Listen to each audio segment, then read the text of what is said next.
Assalamualaikum warahmatullahi wabarakatuh. Selamat datang di pembelajaran muatan lokal bahasa Sasak. Saya berharap tentunya kalian dalam keadaan sehat dan tetap semangat.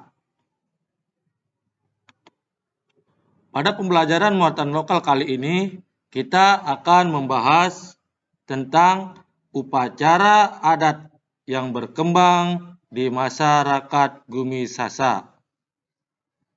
Upacara tersebut merupakan upacara kelahiran. Dalam upacara kelahiran, ada beberapa proses yang harus dilalui. Yang pertama, beretes. Upacara beretes dilakukan setelah usia kandungan 7 bulan dengan maksud memberikan keselamatan kepada ibu dan calon bayinya. Setelah bayi lahir, ari-arinya diperlakukan sama dengan sang bayi, karena menurut mereka, ari-ari adalah saudara sang bayi yang oleh orang-orang Sasak disebut adik kakak. Berarti bayi dan ari-arinya adalah adik kakak. Nah, setelah ari-ari dibersihkan, kemudian dimasukkan ke dalam periuk atau tempurung kelapa setengah tua yang sudah dibuang airnya, kemudian ditanam di wilayah penisiran yang diberi tanda dengan gundukan tanah, seperti kuburan. Sebagai batu nisannya, dipergunakan bambu kecil berlubang yang diletakkan berdampingan dengan lekesan daun sirih yang sudah digulung dan diikat dengan benang putih, pinang, kapur sirih, dan rokok tradisional. Semua perlengkapan tadi ditata dalam rondon. Apa itu rondon?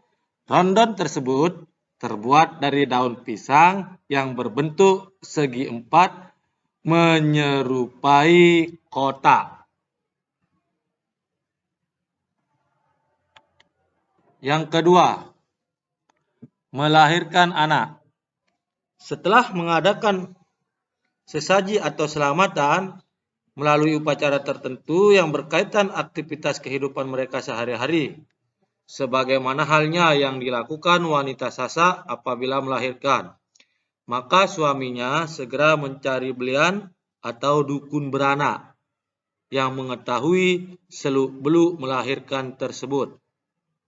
Dalam melahirkan, apabila calon ibu kesulitan dalam melahirkan, maka belian atau dukun beranak menafsirkan bahwa tingkah laku sang ibu sebelum hamil, misalnya kasar terhadap suami atau ibunya. Untuk itu perlu diadakan upacara menginjak ubun-ubun, meminum air bekas cucian tangan yang disertai dengan mantra dan sebagainya agar mempercepat kelahiran sang bayi. Yang ketiga, molang mali. Pada saat bayi berumur 7 hari, diadakan upacara molang mali atau membuang sial. Diperkirakan dalam usia tersebut, pusar bayi telah gugur. Nah, pada kesempatan itulah sang bayi diberi nama dan diperbolehkan keluar rumah. Belian atau dukun beranak mengoleskan sepah sirih di atas dada dan dahi sang bayi maupun ibunya. Di beberapa tempat di Lombok, selain upacara molang mali, dikenal juga upacara pedak api yang pada hakikatnya bertujuan sama. Adapun proses pelaksanaan pedak api berikut.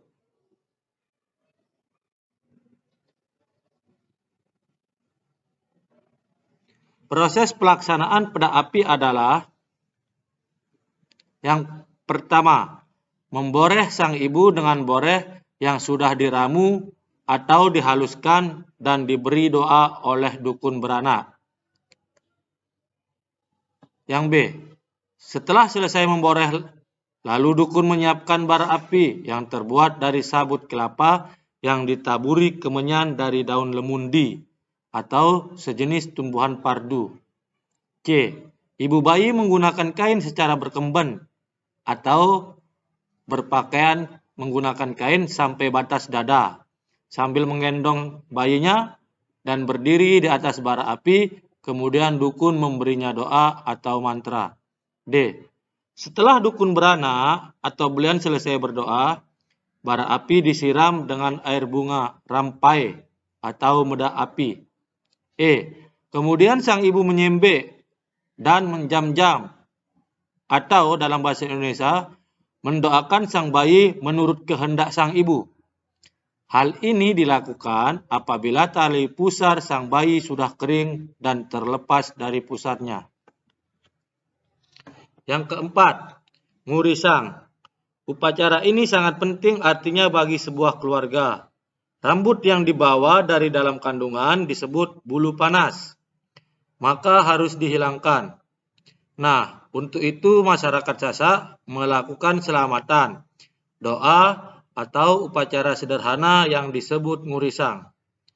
Pada upacara ini, pihak keluarga mengundang para tokoh agama, masyarakat, dan tokoh adat untuk membacakan selakaran yang terdiri dari untaian doa dan selawat Nabi.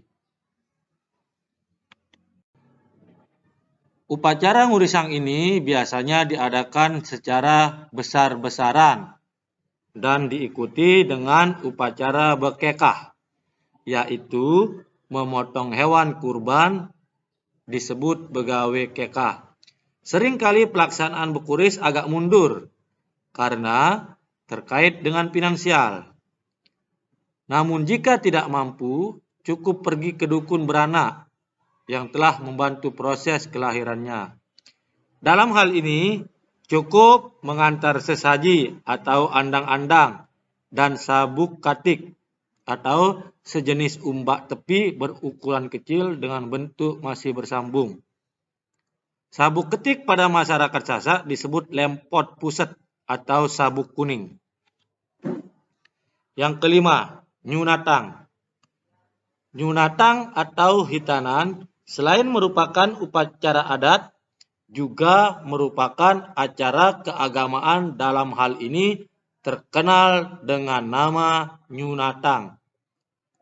Pada umumnya, suku Sasak memeluk agama Islam yang dalam ajarannya diperintahkan bagi anak laki-laki untuk dihitan atau nyunatang.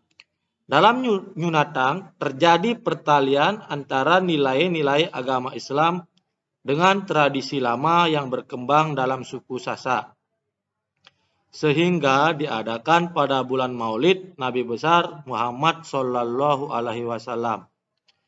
Dalam upacara nyunatang ada beberapa hal yang harus dilakukan. A. Menjelang nyunatang. Upacara adat nyunatang adalah salah satu upacara yang sangat penting bagi masyarakat Sasak yang selalu dipestakan, disebut begawe. Dalam prosesi begawe banyak dilalui berbagai macam acara, seperti pergi membersihkan beras ke mata air yang diiringi bunyi musik tradisional gendang ble atau gamelan.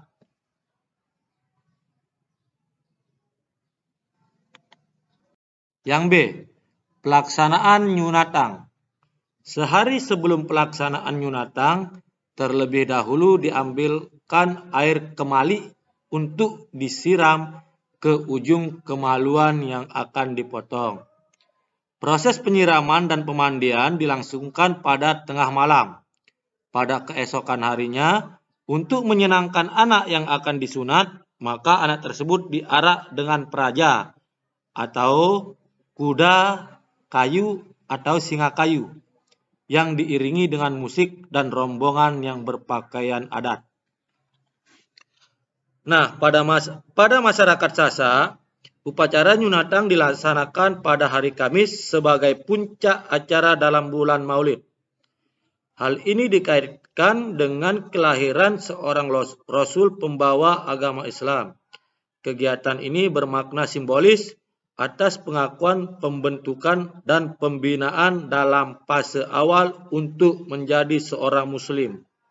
Kemudian, untuk keperluan nyunatang dibuatkan pepausan, yaitu balai yang dihias sebagai tempat duduk undangan yang melambangkan derajat upacara resmi.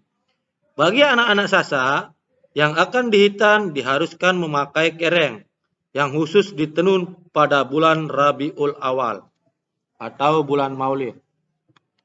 Nah, sampai di sini dulu pembahasan kita tentang muatan lokal bahasa Sasa. Terima kasih, jangan lupa di-subscribe. Wassalamualaikum warahmatullahi wabarakatuh.